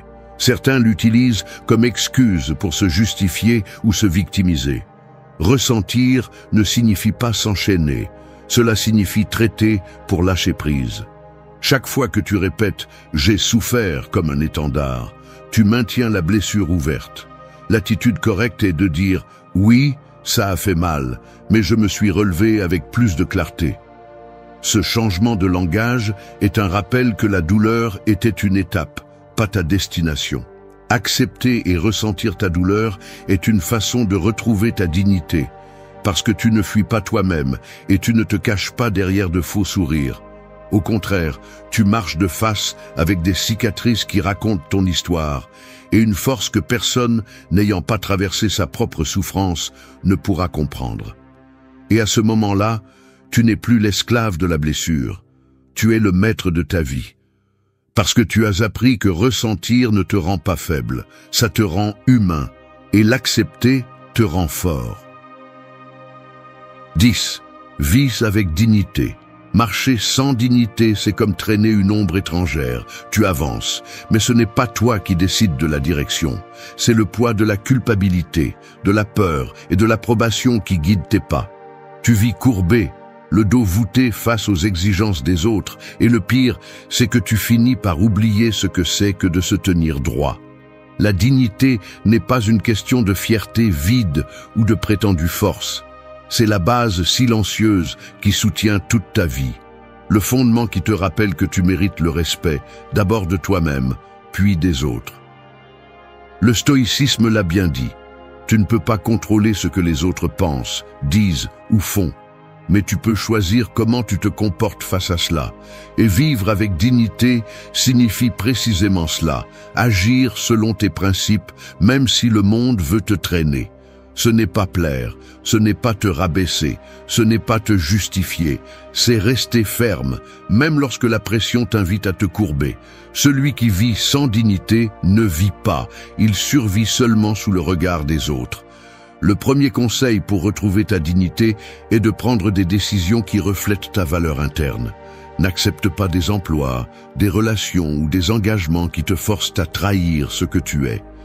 Chaque fois que tu dis oui à quelque chose qui va contre toi, tu cèdes un morceau de ta liberté. Demande-toi, est-ce que ce que je fais me rend honneur ou me dégrade? Si la réponse est la seconde, alors ta dignité exige un changement immédiat. Un autre point fondamental est de maintenir la cohérence entre ce que tu penses, dis et fais. Tu ne peux pas parler de respect si tu tolères des manquements constants. Tu ne peux pas exiger d'honnêteté si tu justifies tes propres mensonges. Tu ne peux pas chercher de la valeur si tu continues à cacher tes peurs.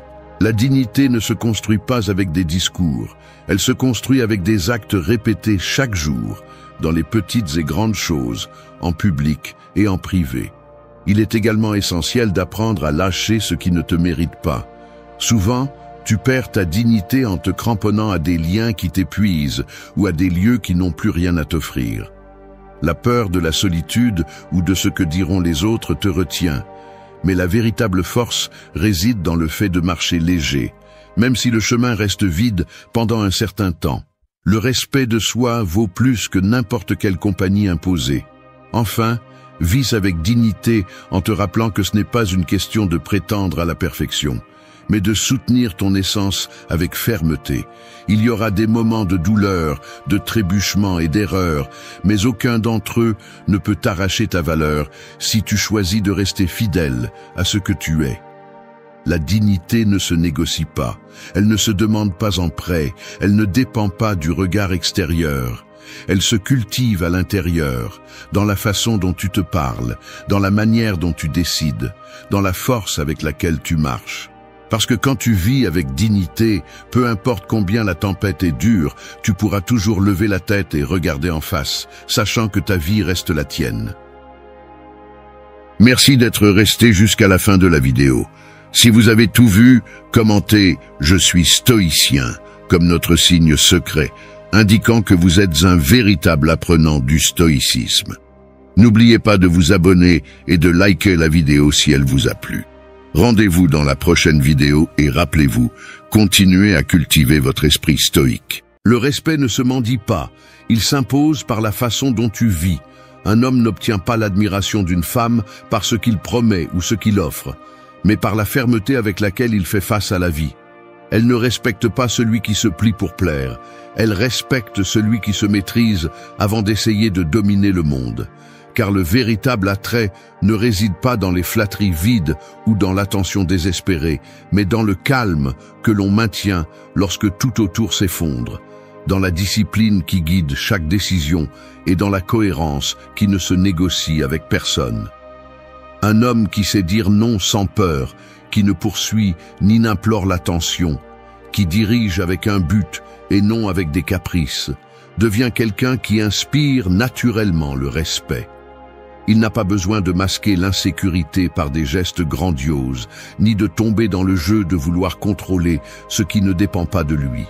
Sa force réside dans son autocontrôle, dans la sérénité qu'il projette et dans la clarté d'un chemin qu'il suit avec détermination. Cette vidéo ne cherche pas à t'apprendre comment plaire, elle cherche à te montrer comment te transformer en un homme qui n'a pas besoin de demander de la reconnaissance, car il la génère par sa simple présence. Ici, tu comprendras que la clé est de maîtriser tes émotions, de construire un caractère solide et d'établir des limites qui protègent ta dignité. Reste jusqu'à la fin, car ce que tu apprendras ne changera pas seulement la façon dont les femmes te perçoivent, mais aussi la façon dont tu te perçois toi-même. 1. Le pouvoir de dire non sans peur. Un homme sans la capacité de dire non est comme une rivière qui déborde. Son eau coule dans n'importe quelle direction, nourrit ce qu'elle ne devrait pas et finit par perdre sa force. Quand tu ne sais pas refuser, ton énergie, ton temps et ton respect se diluent dans des engagements inutiles, dans des faveurs qui ne sont jamais rendues et dans des concessions qui ne montrent que de la faiblesse. Un homme qui a peur de dire non, tôt ou tard, devient l'esclave des attentes des autres, et pire encore, l'esclave de l'approbation de la femme qu'il cherche à impressionner. Le respect se perd au moment où elle remarque que ta parole est malléable, que tes limites s'effondrent dès qu'une pression est exercée sur elle. Dire non n'est pas un acte d'égoïsme, c'est un acte de maîtrise de soi. C'est la manière de montrer que ta vie a une direction et que tu n'es pas prêt à dévier pour n'importe quel caprice externe. Quand un homme répond par un oui automatique, ce qu'il transmet n'est pas de la générosité, mais de la peur de la confrontation et de la dépendance de l'acceptation d'autrui. La femme respecte celui qui sait fixer des limites, car ces limites sont le reflet de son caractère et de la clarté avec laquelle il défend son but. Elle comprend que derrière chaque non prononcé avec calme et fermeté, il y a un homme qui se valorise lui-même. Pour éviter de tomber dans l'erreur de toujours céder, le premier conseil est d'identifier tes priorités. Si tu ne sais pas ce qui est vraiment important pour toi, tu finiras par accepter n'importe quoi juste pour éviter de déranger. Pose-toi la question, est-ce que cela contribue à mon objectif ou m'en éloigne-t-il? Si cela n'ajoute rien, la réponse doit être non, sans besoin de justification excessive ni de longues explications. Ton non vaut plus quand il est simple et ferme, il n'a pas besoin d'ornement. Le deuxième conseil est de pratiquer l'inconfort. Dire non ne sera jamais facile, surtout si tu as passé des années à plaire. Commence par les petites choses, refuse les faveurs qui te volent du temps, évite les engagements sociaux qui ne t'intéressent pas, établis des horaires intouchables pour toi. La pratique te renforcera et avec le temps, ton refus cessera de se sentir comme une culpabilité et deviendra une habitude naturelle. Le troisième conseil est de prendre soin du ton. Il ne s'agit pas de crier ou de paraître agressif, il s'agit de parler avec sérénité. Un non dit avec calme pèse plus que 1000 excuses dites avec nervosité. La femme perçoit cette sérénité comme de la sécurité, et la sécurité génère toujours du respect. Souviens-toi que ce n'est pas ce que tu dis, mais comment tu le soutiens. Si tu doutes, si tu te justifies trop, ton non perd de la valeur. Mais si tu le soutiens avec fermeté, ton non devient un rappel que tu es le maître de ta vie. Le quatrième conseil est de ne pas négocier ta dignité. Ne dis jamais oui à quelque chose qui compromet ton intégrité, tes valeurs ou ta paix intérieure. Chaque fois que tu acceptes l'inacceptable par peur de perdre quelqu'un, celui qui se perd vraiment, c'est toi. Le respect ne s'obtient pas en étant flexible jusqu'à se briser, mais en étant ferme même dans l'inconfort. Le pouvoir de dire non est le début de la maîtrise de soi. C'est le premier signe que tu n'es pas prêt à donner ton énergie à n'importe qui, ni à te soumettre à ce qui ne te représente pas. L'homme qui apprend à dire non sans peur cesse d'être une rivière qui déborde et devient un cours d'eau solide qui dirige ses eaux là où il veut que sa vie fleurisse. Cet homme n'a pas besoin de plaire pour être respecté, car sa seule cohérence parle pour lui. 2. Le calme qui impose le respect. La mer en pleine tempête emporte les bateaux, détruit les côtes et laisse derrière elle le chaos et la peur. Cependant, lorsqu'elle retrouve son calme, elle révèle toute sa grandeur. Cette sérénité ne signifie pas l'absence de force, mais le contrôle absolu de celle-ci. Il en va de même pour l'homme qui apprend à contrôler son intérieur. Il ne gaspille pas son énergie dans des explosions inutiles. Il la réserve pour les moments où elle vaut vraiment la peine. Ce calme impose le respect, car il transmet qu'il ne dépend pas des circonstances pour garder le contrôle, que la tempête peut rugir à l'extérieur, mais qu'à l'intérieur de lui existe un centre inébranlable. Beaucoup tombent dans le piège de croire que réagir avec des cris, des nerfs ou de la colère est un signe de caractère, alors qu'en réalité c'est tout le contraire. Montrer du désespoir, c'est montrer de la fragilité. Chaque explosion incontrôlée dit au monde que vos émotions sont vos maîtres et que n'importe quelle situation peut vous emporter. Et si une femme perçoit que vos émotions gouvernent vos actes, ce qu'elle trouve n'est pas de la fermeté, mais de l'insécurité. Pour construire ce calme, la première étape est de maîtriser l'instant avant de réagir. Ce moment où le sang bout et la bouche s'ouvrent pour répondre est votre opportunité de décider qui a le contrôle, vous ou l'émotion. Respirez profondément, gardez une seconde de silence et ensuite agissez. Cette brève pause est ce qui sépare l'homme respecté de celui qui regrette plus tard. Chaque fois que vous parvenez à maintenir cette pause, vous renforcez l'image de quelqu'un qui ne se brise pas facilement. La deuxième clé est de former l'esprit tous les jours. Le calme ne s'improvise pas, il se forme comme un muscle. Méditer en silence, écrire vos pensées ou même exercer votre corps sont des moyens de canaliser l'énergie pour qu'elle n'explose pas de manière chaotique. La discipline quotidienne devient la base de la sérénité. Beaucoup gaspillent leur énergie dans des discussions inutiles juste pour prouver qu'ils ont raison. Ce besoin de s'imposer révèle plus de faiblesse que de force. Le calme qui impose le respect n'est pas une fuite, c'est une sélection. Gardez le silence face à ce qui est trivial et parlez fermement seulement sur ce qui est important donne du poids à vos paroles. Une femme perçoit la différence entre celui qui discute de tout et celui qui parle peu, mais avec autorité. Le quatrième point se trouve dans votre langage corporel. La sérénité se voit autant qu'elle s'entend. Marcher sans hâte, maintenir le regard sans nervosité, parler d'un ton stable et posé sont des signes qui transmettent la sécurité. L'anxiété se trahit par des mouvements brusques, des voix tremblantes ou de l'impatience. Le calme dans votre corps renforce le calme dans votre esprit et projette le respect même sans besoin de mots. Être tranquille ne signifie pas permettre des abus ni être passif. Le vrai calme est le contrôle conscient de la force. La femme respecte celui qui sait se contenir, mais qui agit aussi avec décision lorsque la situation l'exige. La sérénité est une force contenue, une force qui n'a pas besoin d'exploser pour se faire sentir. L'homme qui garde son calme au milieu du chaos montre que son pouvoir ne dépend ni de l'opinion des autres, ni de la pression extérieure. Ce calme silencieux le transforme en une présence ferme, quelqu'un qui inspire confiance et sécurité. Comme la mer après la tempête, sa sérénité révèle qu'en lui existe une grandeur qui n'a pas besoin de bruit pour être respectée. 3. Un but plus fort que n'importe quel désir. La boussole ne se laisse jamais distraire par les lumières du chemin. Elle pointe toujours vers le nord, peu importe les distractions qui apparaissent autour. Cette constance est ce qui donne un sens au voyage, car sans un cap fixe, même le navigateur le plus habile finit par se perdre. Il en va de même pour un homme. Lorsqu'il vit guidé par un but solide, ses pas transmettent une direction et une force, mais lorsqu'il se laisse emporter par des désirs momentanés ou des caprices étrangers, il devient facile à manipuler. La femme perçoit immédiatement cette différence, car celui qui a un cap inspire confiance et respect, tandis que celui qui n'en a pas ressemble à un bateau à la dérive qui cherche l'approbation à chaque port. L'absence de but transforme beaucoup d'hommes en prisonniers de la validation. Ils se lèvent sans clarté, improvisent leurs objectifs et laissent n'importe quelle impulsion les contrôler.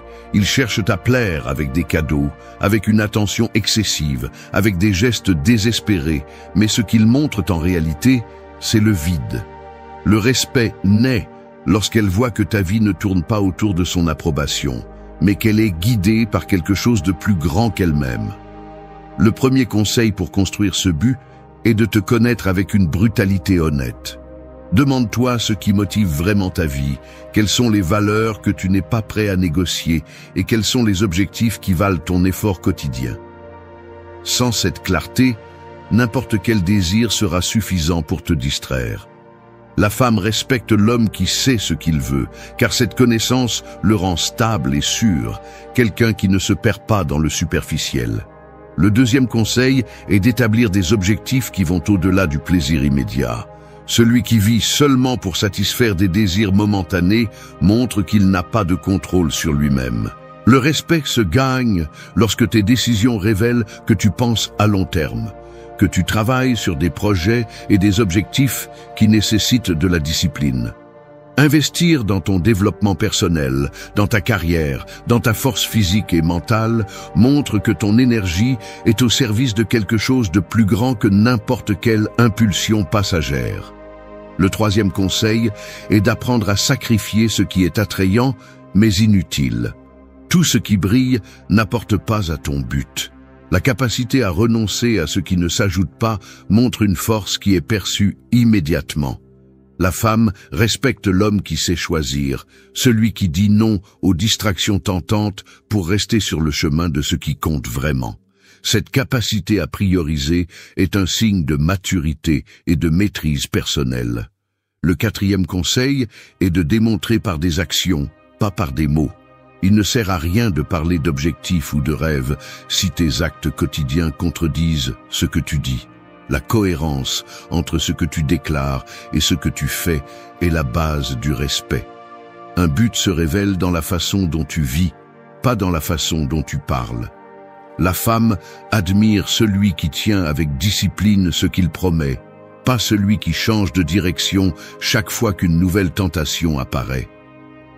Le cinquième conseil est de comprendre que ton but ne doit jamais dépendre d'une autre personne. Le partager est valable, mais jamais le mettre entre les mains de quelqu'un d'autre. Si ton cap est défini par ce qu'elle approuve ou désapprouve, tu as déjà perdu l'autorité. Le respect naît lorsque ton but est si fort que rien d'extérieur ne peut le briser. Cette indépendance te rend attrayant, car elle voit en toi quelqu'un qui se gouverne et n'a pas besoin de demander la permission d'être qui il est. 4. La valeur de ne pas chercher l'attention. L'ombre suit toujours celui qui marche, mais elle ne respecte jamais celui qui essaie de l'atteindre. Plus tu la poursuis, plus elle s'éloigne, et quand tu arrêtes de la chercher, elle reste naturellement derrière toi. C'est ainsi que fonctionne l'attention. Elle fuit celui qui la supplie, mais accompagne celui qui se concentre sur l'avancement sans dépendre d'elle. Un homme qui court après les regards, les éloges ou la reconnaissance devient prévisible, manipulable et faible. La femme le perçoit immédiatement, car personne ne respecte celui qui supplie pour ce qui devrait arriver seul. L'erreur de beaucoup est de croire que l'attention est synonyme de valeur. Ils publient chaque détail de leur vie pour être vus, exagèrent les gestes romantiques pour être approuvés, s'efforcent d'être le centre d'une conversation. Mais cette recherche désespérée reflète un vide. Plus tu insistes pour être remarqué, plus tu transmets l'insécurité. Le respect naît de l'indépendance, de la capacité à montrer que ta vie a sa propre direction, même si personne n'applaudit. La femme ne respecte pas l'homme qui implore l'attention. Elle respecte celui qui démontre qu'il n'a pas besoin d'elle pour se soutenir. Le premier conseil pour éviter ce piège est de comprendre que l'attention est un effet, pas un objectif. Si ton but est d'être vu, tu finiras toujours par dépendre de l'extérieur. Mais si ton but est de grandir, de t'améliorer, de construire et d'avancer, l'attention viendra d'elle-même. Travaille sur toi-même, renforce ton corps, ton esprit et tes compétences, et tu verras que le monde commence à regarder sans que tu aies à élever la voix. L'attention qui est gagnée par le mérite réel est beaucoup plus puissante que celle qui est demandée par des actes désespérés. Le deuxième conseil est d'éliminer la validation comme nourriture quotidienne. Beaucoup d'hommes vivent en attente de leur téléphone, espérant un message, une réaction sur les réseaux sociaux ou un signe d'approbation. Cette dépendance consomme de l'énergie et reflète un manque de contrôle. Change ton focus. Utilise ce temps pour des projets qui ajoutent à ta vie. Lorsque tu réduis ton besoin de validation, ta valeur se multiplie, car tu n'es plus esclave de ce que les autres pensent ou disent. Le troisième conseil est de prendre soin de tes actions en présence de femmes. Une erreur courante est de surcompenser avec des gestes excessifs, des faveurs inutiles ou des paroles vides, juste pour gagner de la sympathie. Ce comportement ne génère pas de respect. Il génère un confort momentané pour l'autre personne, mais sans admiration réelle. Apprends à donner à partir de l'abondance, pas à partir du besoin. Fais-le parce que tu le veux, pas parce que tu espères recevoir quelque chose en retour. Cette différence est immédiatement perceptible et transforme la façon dont tu es perçu. Le quatrième conseil est de cultiver le silence. Tout ne doit pas être partagé, tout n'a pas besoin d'être exposé pour que les autres le reconnaissent. La discrétion crée le mystère et le mystère crée le respect. Moins tu cherches à être vu, plus tu suscites d'intérêt. La femme respecte l'homme qui n'a pas besoin de crier qui il est, car sa présence, ses actes et sa façon de marcher transmettent déjà un message clair. Celui qui parle moins et démontre plus sera toujours plus fortement rappelé. Le cinquième conseil est de maintenir ton attention sur ce qui compte vraiment. Arrête de gaspiller de l'énergie à essayer d'impressionner et concentre-toi sur ton but. L'attention véritable est gagnée lorsque les gens remarquent ta discipline, ta constance et ta capacité à avancer sans te distraire. 5. Les émotions sous ton contrôle, pas l'inverse. Le feu peut donner de la chaleur ou peut détruire une maison entière. Tout dépend de qui le manipule. Les émotions fonctionnent de la même manière. Elles sont de l'énergie pure. Mais si tu les laisses sans contrôle, elles ravagent ta vie, tes relations et ton respect. Une femme peut admirer la passion d'un homme, mais elle ne respectera jamais celui qui se laisse emporter par des impulsions qui le font perdre le contrôle. Parce que la force ne se mesure pas en cris, en accès de jalousie ou en explosion de colère, elle se mesure à la capacité de garder l'esprit ferme même lorsque le cœur brûle. L'erreur la plus courante est de penser que maîtriser ses émotions signifie les réprimer ou faire semblant qu'elles n'existent pas. Cette attitude ne fait qu'accumuler jusqu'à l'explosion. Le véritable contrôle réside dans la reconnaissance de ce que tu ressens, mais sans permettre que cela décide pour toi. Lorsqu'un homme agit sous l'effet de la colère, de l'euphorie ou de la tristesse, il montre que sa volonté est faible. Le respect naît de la stabilité émotionnelle, de la sécurité que tu transmets lorsque ce que tu ressens ne te brise pas. Le premier conseil pour atteindre ce contrôle est d'apprendre à observer sans réagir. Lorsque l'émotion apparaît, ton premier instinct sera d'agir, mais c'est le moment où tu dois t'arrêter. Pose-toi la question, que se passerait-il si j'agissais maintenant? Que se passerait-il si j'attendais? Cette pause te permet de répondre avec logique plutôt qu'avec instinct incontrôlé. Chaque seconde que tu parviens à garder ta réponse sous contrôle renforce ton autorité interne. Le deuxième conseil est de former l'esprit avec de petits défis quotidiens. Teste ta patience dans la vie quotidienne, le trafic, l'attente, les imprévus. Si tu te débordes dans les petites choses, tu échoueras inévitablement dans les grandes. Contrôler les émotions est comme renforcer un muscle. Cela nécessite une répétition constante. Garder tout en silence absolu n'est pas de la force, c'est de la rigidité.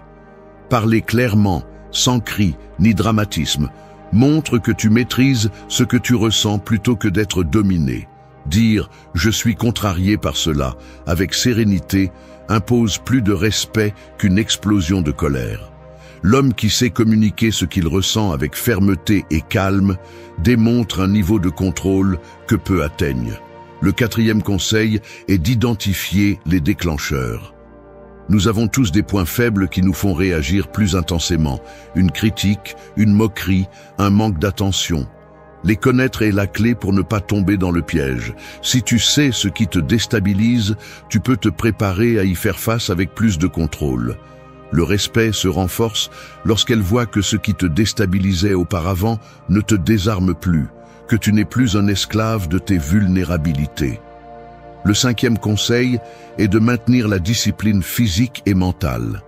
Un corps épuisé et un esprit saturé sont un terrain fertile pour le débordement.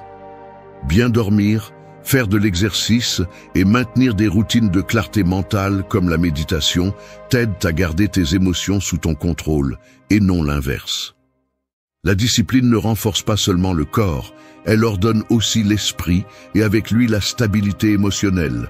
L'homme qui maîtrise ses émotions n'a pas besoin de démontrer sa puissance par des cris ou de la violence.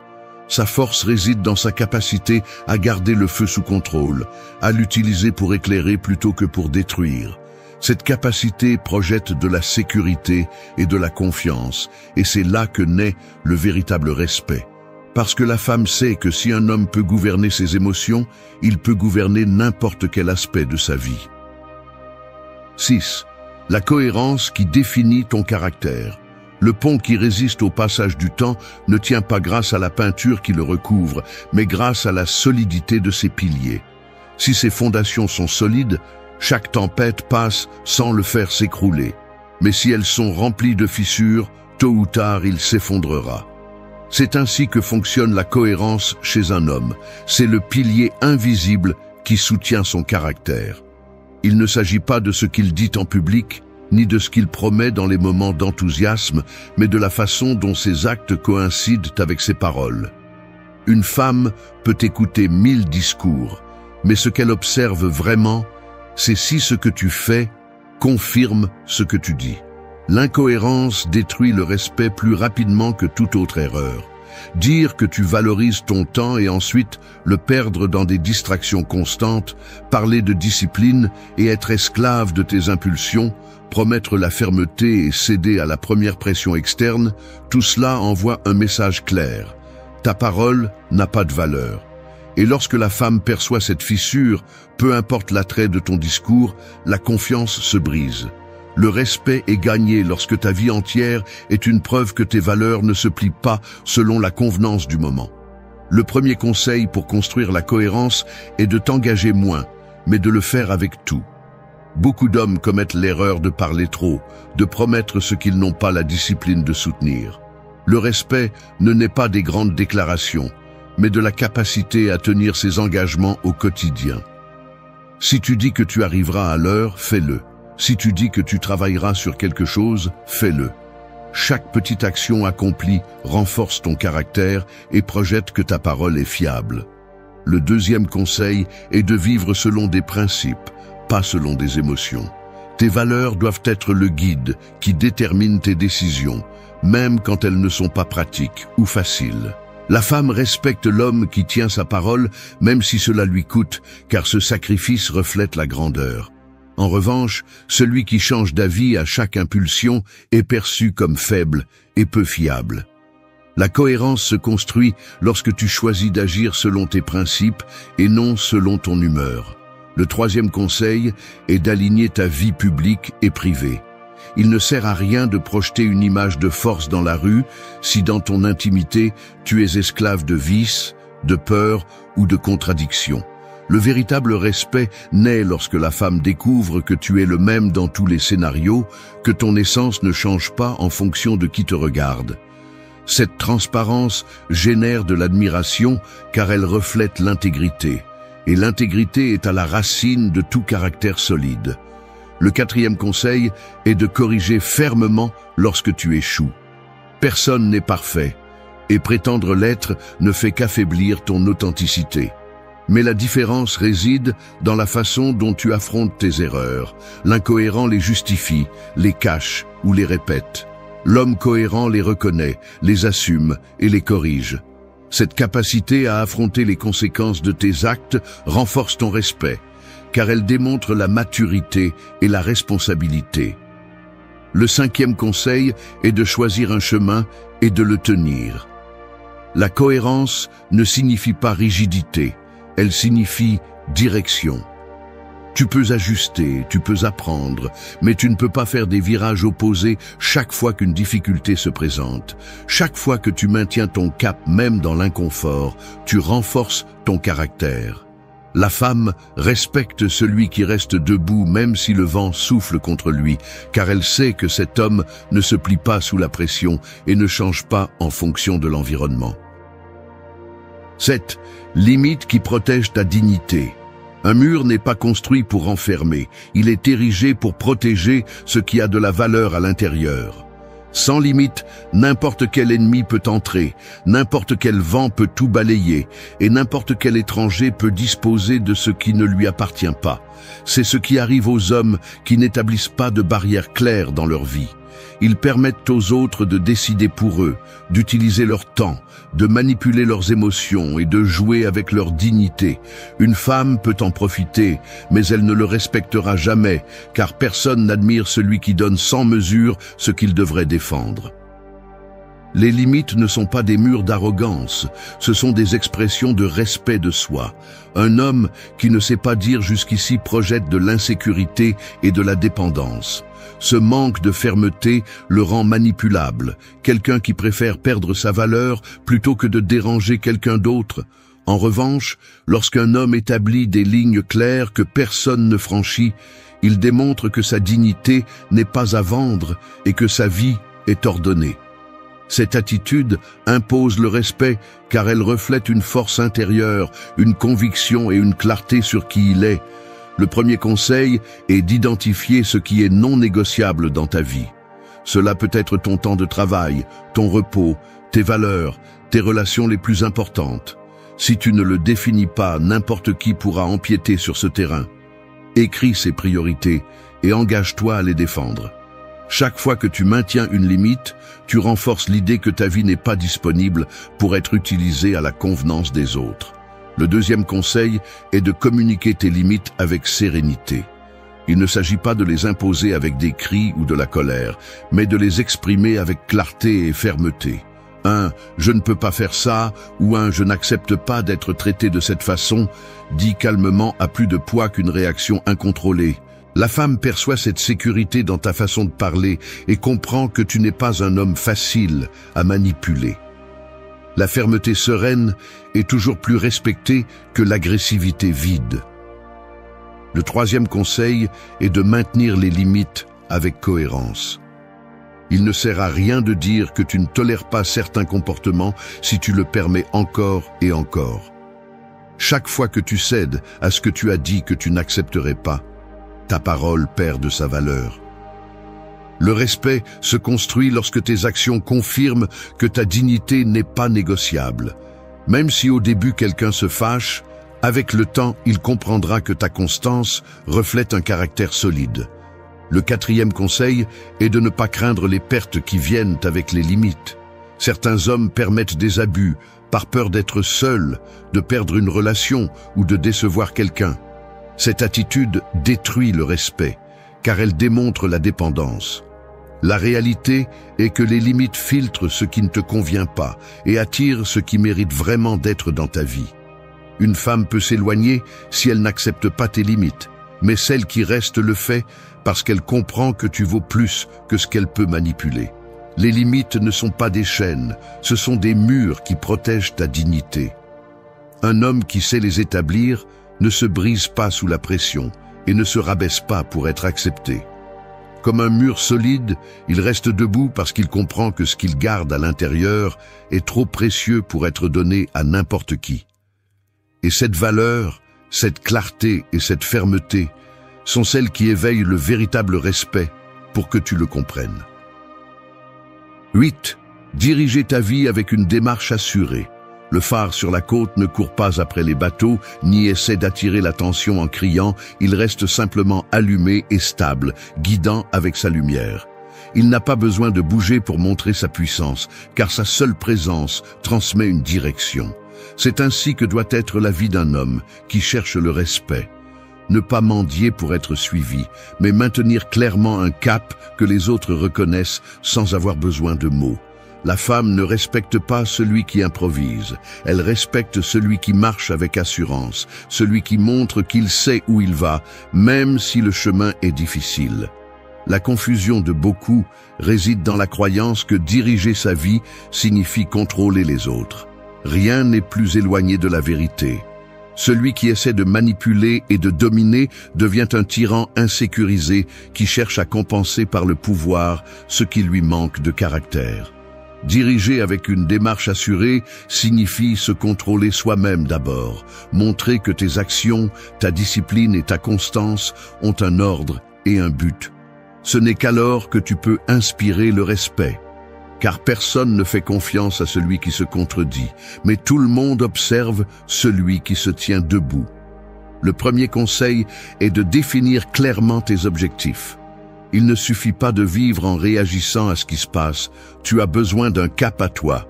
Quand ta vie est régie par ce que les autres attendent de toi, tu perds de l'autorité. La femme perçoit immédiatement si tu marches par décision personnelle ou par approbation d'autrui. Fixe des objectifs qui reflètent ton essence et laisse ta vie parler à travers eux. Un homme avec une direction définie se distingue toujours parmi ceux qui errent sans direction. Le deuxième conseil est de cultiver la constance. Marcher avec une démarche assurée ne signifie pas courir à toute vitesse. Cela signifie avancer sans s'arrêter, même si le moral fait défaut. La discipline est la preuve que tu diriges ta vie, car elle montre que tu ne dépends pas de la motivation passagère. Quand tu maintiens des habitudes, quand tu tiens tes promesses, ta présence transmet la stabilité. La femme respecte cette constance parce qu'elle sait que celui qui reste ferme dans les petites choses restera ferme dans les grandes. Le troisième conseil est d'assumer la responsabilité de chaque décision. Blâmer l'environnement, les gens ou la chance est la sortie des faibles. Celui qui dirige sa vie comprend que le cap dépend de ses choix et que même les erreurs font partie de son apprentissage. Reconnaître tes erreurs sans excuse et les corriger avec des actions projette maturité et caractère. Le respect se gagne lorsque tu démontres que rien d'extérieur ne définit ton destin plus que toi-même. Le quatrième conseil est de te relever chaque fois que tu tombes. Le chemin assuré n'est pas celui qui ne trébuche jamais, mais celui qui ne renonce jamais. La résilience est l'un des signes les plus forts de leadership personnel. Tomber ne te rend pas moins. Rester par terre, oui. Chaque fois que tu te relèves avec plus de détermination, tu envoies le message que ton esprit ne se brise pas. Et cette force silencieuse impose le respect, car elle montre clairement que ta valeur ne dépend pas du confort, mais de ta capacité à résister. Le cinquième conseil est de marcher avec humilité. La véritable fermeté n'a pas besoin d'arrogance ni d'ostentation. Le phare ne se vante pas de sa lumière, il la projette simplement. De la même manière, diriger ta vie ne nécessite pas que tu l'annonces. Il suffit de le démontrer jour après jour. L'humilité combinée à la détermination génère un respect authentique, car elle reflète que ta force est réelle et n'a pas besoin d'être embellie. Merci d'être resté jusqu'à la fin de la vidéo. Si vous avez tout vu, commentez « Je suis stoïcien » comme notre signe secret, indiquant que vous êtes un